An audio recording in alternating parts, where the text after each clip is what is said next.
Tēnā koutou katoa, welcome back to the Power Podcast. Today I am joined by Simone Denny, who is actually one of my neighbours here on Waiheke, but we're not in the same room. We are coming to you via our respective studios. Simone is a coach, a practitioner who is dedicated to helping individuals and groups uncover the root causes of what is holding them back. She empowers her clients to develop emotional agility, mindset mastery, self-awareness, and high-performance behaviours. She holds so many qualifications, not just a degree in psychology and business, but she is also qualified as a life coach, as an internal family systems practitioner, an epigenetics coach, mind detox therapist, and mindfulness facilitator, as well as CBT, NLP, and a whole other host of things, Simone. You have got so many qualifications to your name. I'm really keen to tap into some of this wealth of expertise that you bring with us. Thank you so much for being with us here on the show. Oh, thank you so much for having me. It's a real honor to be here, and thanks for that lovely introduction. Yeah, obviously I'm multi-passionate and my attention gets pulled in a lot of different directions. Yeah, and what I notice is with a few of the women who, we cross paths in our line of work, sometimes you come across people who really embody what they do. The work that you do is the person that you are. And I certainly get that with you when our paths cross. And there's so much of that you bring to that work, and that it is all connected to this bigger kind of purpose and potential. I would love to start by asking you how you do that. How do you kind of stay connected to who you are, to stay at your best, to kind of just move with this ease and grace and flow, even though you've got kind of a life and then busy with work? How do you make sure that that is always connected to this purpose, this passion, and allows you to move with such ease?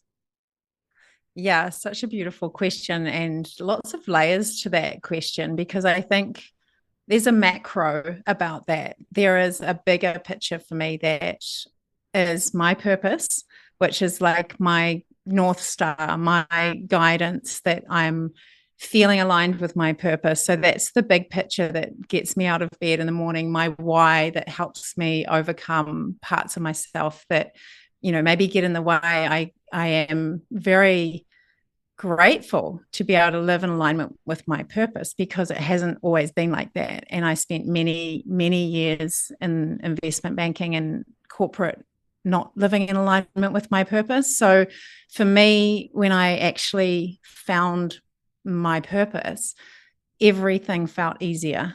Everything felt more in flow. I felt like I could be completely myself in how I showed up, where I didn't have to put on a mask or, hide my vulnerabilities or become somebody that I thought I should be in that world. And I really came home to my true self. And so that is a way that I stay in alignment, by staying aligned with my purpose. And that's kind of the macro answer to that. And then I think the more micro is the tiny little choices that are made each day that shape the person that we become. And I think it's really about these tiny little practices that you do that might not feel like it's making a difference in the moment, but over time, like brushing your teeth, that has the impact. So for me, I need to move my body each day. That's a really important way. I have a lot of energy, and I need to move that energy, and that time that I'm moving is a time when I process a lot of my thinking. I meditate sometimes, like most weeks I will meditate a couple of times, but I also know that I still have to move for me to be in my best state. And I think everybody should feel the permission to do what feels right for them, rather than I should be following this and doing this practice because everyone says this is the best thing. So I think over time, it's really understanding what is that best practice for you that keeps your energy in alignment for the person that you want to be, and for you to be your best expression. So I make a lot of little micro choices in the food I eat. The people I spend time with is a really big one for me, to align with people that are energetically in the same place. Obviously, we're going to have people that are in different emotional states at different times. But I think being around people that make you want to be a better version of yourself. I love the saying by Lisa Nichols, which is hang around with people who make you want to stand on your tippy toes. That's something that I really kind of like, and it has helped me on my journey, is be around people that lead by example so that you can have a benchmark that you're stepping up to. So yeah, there's lots of little practices that I do. I mean, I do a lot more mindful practices and create more space than I used to. I used to be in my absolute masculine, doing, achieving in my head the whole time. And my journey has really shifted into trying to soften within myself, trying to be in my body more, trying to feel answers to things, just shifting into more of a receiving state than always pushing and forcing. So that's been a real journey, and working all with men and now working nearly with predominantly women, it just naturally has shifted the way I view the world. Yeah. Yeah. Oh, and I think that's so true for so many of us. I mean, that really resonated with me as you were talking about the allowing and the ease versus the pushing and the hustle and the overachieving. And I think so many of us, particularly in our work, we're conditioned often to be in that space of constantly striving. And it takes us away from some of those really valuable practices around our intuition and that allowing and that space. Because so often I think we feel that when we take space, we are not doing work. We're taking space away from work rather than the space actually being part of our work and part of who we are. And I don't know about you, but I know in my past, it is in that space that I've had my best ideas, that I've been able to hear my intuition, that I've been allowed to connect to who I am rather than this mask that you mentioned around who I should be.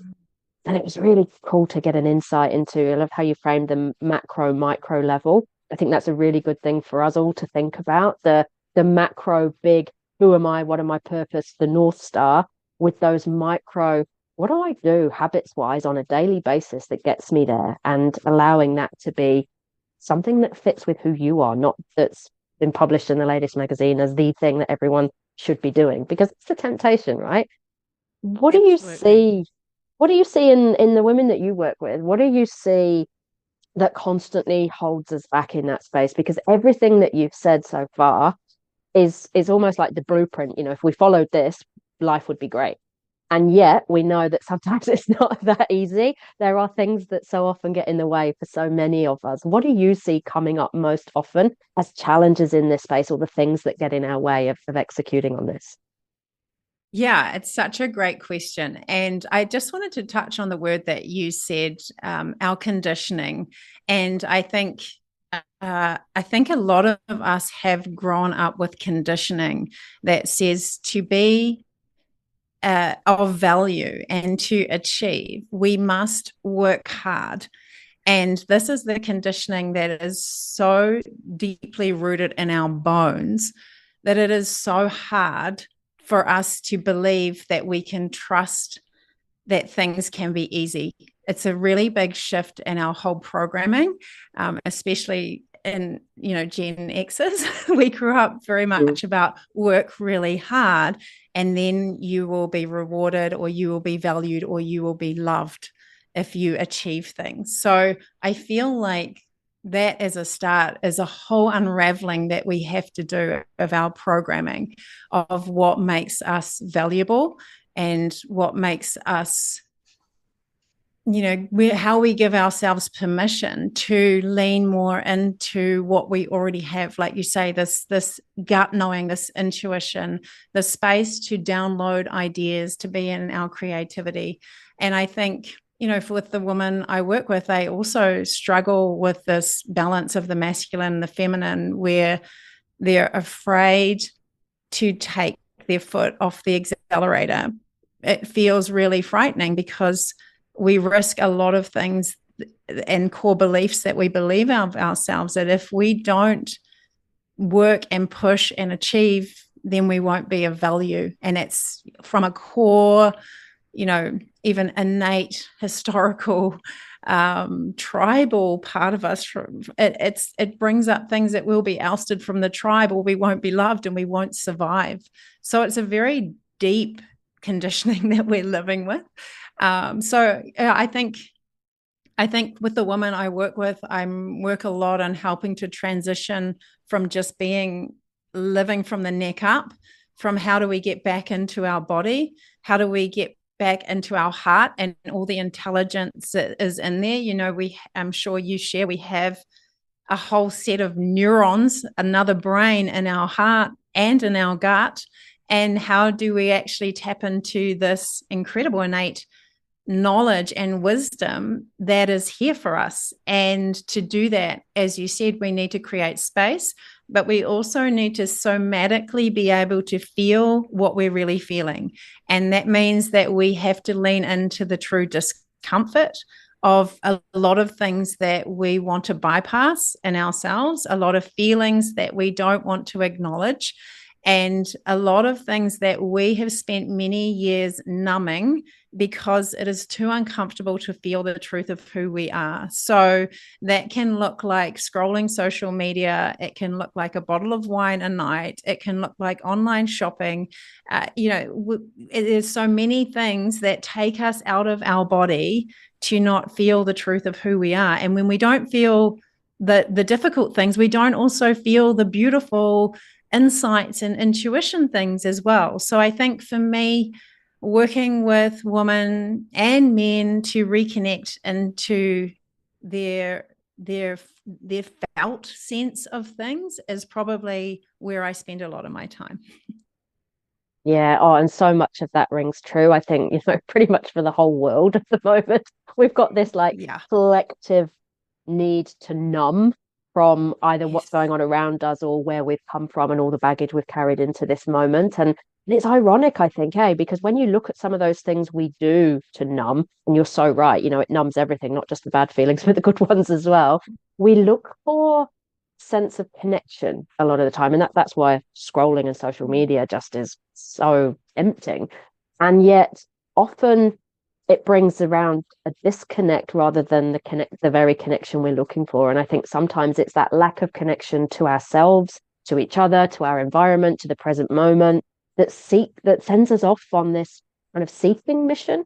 It's almost like we're seeking to fill a void around connection, but then we end up disconnecting ourselves further, by some of those habits that you mentioned. And it's huge, not just for our work and our productivity, but for our life and our happiness.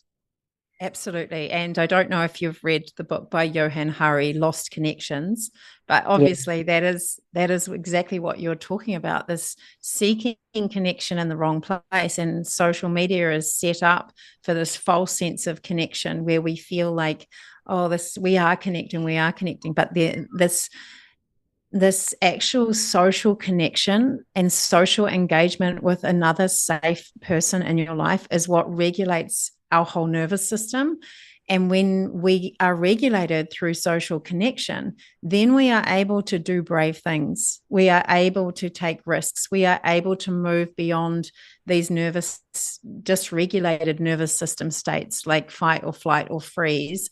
But to do that, we need a real life sense of social connection with another person who can help us to co-regulate through these times that are really uncertain. Oh yeah, 100%. And there's never been a better time, or a worse time if you look at it that way, or a time that this is most needed to be our focus. One of the things that we've talked about a lot on the podcast is this notion of power and the difference between power as a form of dominance and power as a more subtle feminine energy that can be equally as impactful, if not more so, but sometimes looks a little different. And I'm keen to unpack, based on what we've talked about so far, what power means to you, because I know that your speciality is helping people achieve their potential. And a huge part of that is this connection piece and stepping into purpose. And I'd be keen to know what your thoughts are on sort of, what power looks like, feels like, and how we can make sure that we are owning our power and turning up into the world in a way that makes a positive impact. Yeah, such a big question. I love it. I'm just letting it drop in to me right now as you're saying that. And I know for me, my definition of power has really changed over time. So for me, power used to mean high achieving and uh, being the strong one and not showing my vulnerability.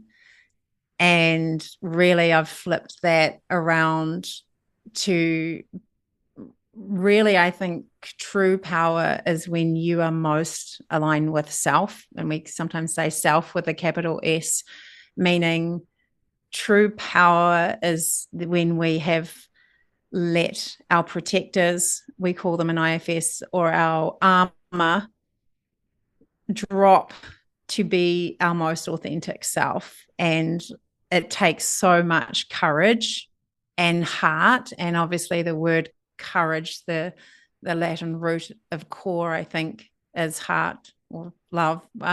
So it takes us to become softer to actually be stronger, is what I am evolving and learning about. And I think it's counterintuitive to what many of us believe, but I think you only need to be around somebody who is completely authentic, who shares vulnerably with also healthy boundaries, not oversharing, but that really fine balance of still holding boundaries of what's a yes and what's a no.